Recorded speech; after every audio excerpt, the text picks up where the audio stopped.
ഷിനോജ് ഷംസുദ്ദീൻ തുടരുന്നുണ്ട് വിവരങ്ങൾ നൽകാനായി. ഷിനോജ്, ഈ അതുല്യയുടെ സഹോദരിയും ഷാർജയിൽ തന്നെയാണ് എന്നാണ് മനസ്സിലാക്കുന്നത്.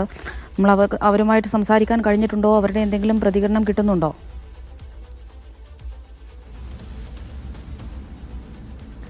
അവരുമായി നേരത്തെ മാധ്യമപ്രവർത്തകർ സംസാരിച്ചിരുന്നു. പക്ഷേ ക്യാമറയ്ക്ക് മുന്നിലേക്ക് വന്ന് സംസാരിക്കാൻ അവർ ഒരുക്കമായിട്ടില്ല.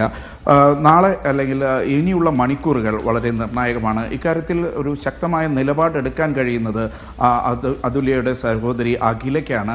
അഖിലയും അഖിലയുടെ ഭർത്താവും വളരെ അകലെയല്ലാതെ, ഇവർ താമസിക്കുന്ന ഫ്ലാറ്റിന് വളരെ അകലെയല്ലാതെ തന്നെ താമസിച്ചിരുന്നു. അവിടെ നിന്നാണ് രാത്രി ഭക്ഷണം കഴിച്ചും മറ്റും അതുല്യ തിരിച്ചു പോയത് എന്ന് നാട്ടിൽ നിന്ന് അമ്മ പറയുന്നുണ്ട്.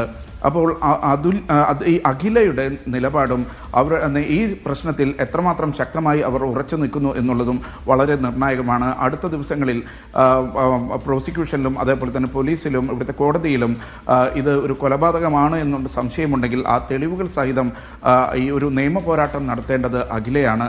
അപ്പോൾ അടുത്ത ദിവസങ്ങൾ വളരെ നിർണായകമാണ് എന്നുള്ളതാണ്. പോസ്റ്റ്മോർട്ടം റിപ്പോർട്ട് അടക്കമുള്ളത് പുറത്തു വരുമ്പോൾ അതിൽ കോടതിയെ സമീപിക്കാനും അതേപോലെ പ്രോസിക്യൂഷൻ പോകാനും രക്തബന്ധു എന്നുള്ള നിലയ്ക്ക് അഖില തയ്യാറാവുകയാണെങ്കിൽ ഇതിൽ വിശദമായ അന്വേഷണം ഷാർജയിൽ തന്നെ നടക്കുമെന്നാണ് മനസ്സിലാക്കുന്നത്. അമൃത, നിലവിൽ ഇപ്പോൾ ഷാർജ പോലീസ് അന്വേഷണം ആരംഭിച്ചിട്ടുണ്ടോ ഷിനോജ്?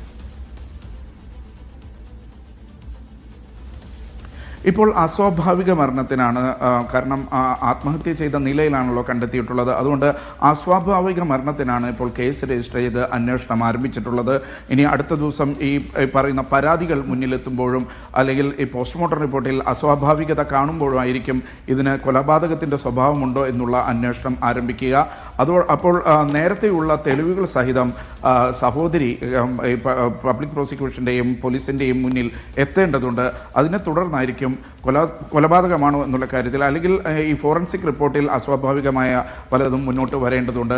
അതുകൊണ്ട് തന്നെ അടുത്ത ദിവസങ്ങളും അടുത്ത മണിക്കൂറുകളും വളരെ നിർണായകമാണ്. അമൃത, ശരി.